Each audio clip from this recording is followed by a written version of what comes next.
এছপিখন কাৰ কাৰণে আজি এছপিখন ভংগ নহ'বলৈ তাতে শ প্ৰশাসনৰ মানুহ ৰাখিবলগীয়া হোৱা নাই জানো গতিকে সেই শ মানুহখিনি ৰাখি পেলাই খুলি থৈ দিয়ক তেতিয়াতো তাততো কোনো ধৰণৰ উৎপাত কৰিব নোৱাৰিব কোনেও তে মানুহৰ আৱেগটোক অন্তত এইখিনি সময়ত কৰিব নালাগে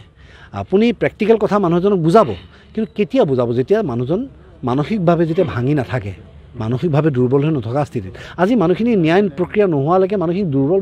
মানসিকভাৱে দুৰ্বল হৈ আছে এইখিনি মানুহৰ ওপৰত কিছুমান নিয়ম জাপি দিব নাপায় সেইদিনাখন এজন মানুহে কৈছে যে তিনিচুকীয়াৰ পৰা এজন মানুহ আহিব তেওঁতো 10টা বজাত আহি নাপাবও পাৰে 11টা বজাত আহি নাপাবও পাৰে তাৰপিছত কি হ'ব গোটেই ৰাতি তাত বহি থাকিব নেকি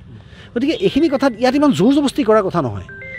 আমাক ৰাজনীতি লাগে আমাক ৰাজনৈতিক এটা দল লাগে আমাক চৰকাৰ লাগে আমাক শাসকীয় পক্ষ লাগে সব মানুহৰ কাৰণে দলৰ কাৰণে মানুহ নহয় মানুহৰ কাৰণে দল গতিকে সেই কথাটো মনত ৰাখিব লাগে যে আজিখিনি মানুহৰ কাৰণে কৰিছে সেইখিনি মানুহৰ ইচ্ছা অনিচ্ছাটোতো গুৰুত্ব দিব লাগিব আমি সুখত শান্তিত থাকিবলৈহে আমি আইন প্ৰক্ৰিয়াটোক আমি সন্মান কৰি চলোঁ বা ৰাজনৈতিক দল এটা আমি ইলেক্ট কৰি পেলাই তেওঁলোকক পাৱাৰলৈ পঠিয়াওঁ কিয় পঠিয়াওঁ এই মানুহৰ কথাটো জোৰ জবস্তি সকলো নহয় গণতান্ত্ৰিক দেশত একো জোৰ জবস্তি হ'ব নোৱাৰে যেতিয়ালৈকে আমি আইন নিয়ম উলংঘা নকৰোঁ আমি যেতিয়ালৈকে অপৰাধী নহওঁ তেতিয়ালৈকে আমাৰ ওপৰত জোৰ জবস্তি চলিব নোৱাৰি ইয়াত বাক স্বাধীনতা লাগিব মানুহে যি কথা ক'ব মন যায় ক'ব পাৰিব লাগিব আপুনি ক'বলৈ নিদিয়াকৈ থকাটোহে আপোনাৰ কাম তেওঁলোকৰ মুখখন বন্ধ কৰাটো কাম নহয়